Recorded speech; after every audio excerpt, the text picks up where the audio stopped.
নমস্কার দাদা ভাই দিদি ভাইরা। আজকে দেখুন আমি চিকেনের সাথে করব। এর ভিতরে আমি এটাকে ম্যাগনেট করে রেখেছি। এটার ভিতরে আমি দিয়ে দিয়েছি আদা বাটা, রসুন বাটা, পেঁয়াজ বাটা, টমেটোর সস, ধনিয়ার গুঁড়া, জিরার গুঁড়া, তারপরে গোলমরিচের গুঁড়া আর ধনে পাতা দিয়ে আমি এটাকে ম্যাগনেট করে রেখেছি 1 ঘন্টার মতো নর্মাল ফ্রিজে। এখানে আমি আরও নিয়ে নিয়েছি এখানে ক্যাপসিকাম, টমেটো, পেঁয়াজ, আর এখানে কাঠি নিয়েছি। আরও যা যা দেওয়ার আমি পরে আবার দেখিয়ে দেবো। এখানে আমি 2টো ডিম ভেঙে নিয়েছি। এর সাথে আমি কর্নফ্লেভার দিয়ে দিলাম কতটা। এখানে আমি ময়দা দিয়ে দিচ্ছি। এখন এর ভিতরে আমি দিয়ে দেবো কিছুটা বিট লবণ। এটার ভিতরে দিয়ে দেবো আমি গোলমরিচের গুঁড়া দিয়ে ব্যাটারটাকে আমি করে নেব।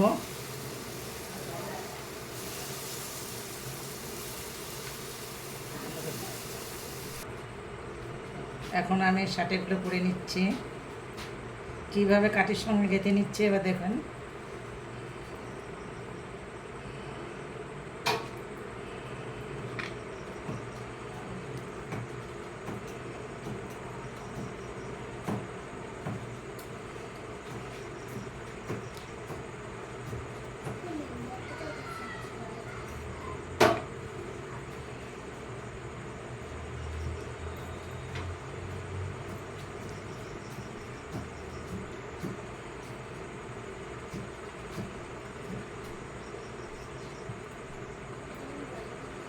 এটাকে সবসময় যেন টাইট করে দিতে হবে।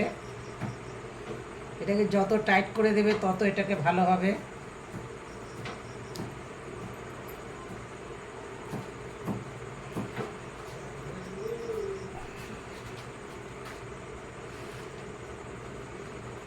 এই যে একটা করে দেখিয়েছি, এরপরে আমি আরও করে দেখাবো।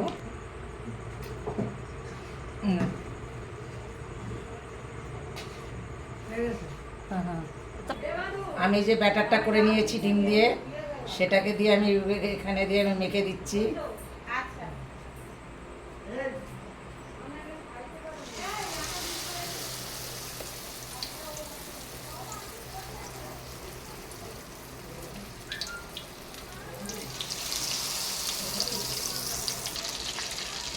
আমার এটা ভাজা হয়ে গেছে, আমি এখন এটাকে তুলে নেব।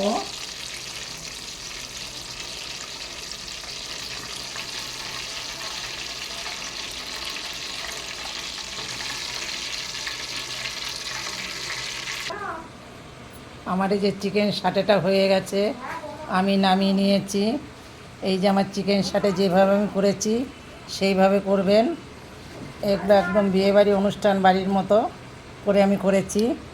এটা পুরো অনুষ্ঠান বাড়ির এই নিত্য নতুন ভিডিও আমার কাছে পাবেন, নিত্য নতুন ভিডিও পাবেন এই অনুষ্ঠান বাড়ির। আমার এই ভিডিওটা দেখে একটা লাইক, কমেন্ট, শেয়ার করে দেবেন একটু দয়া করে। আমি নিত্য নতুন বিয়েবাড়ির এই জিনিসগুলো করতে পারি।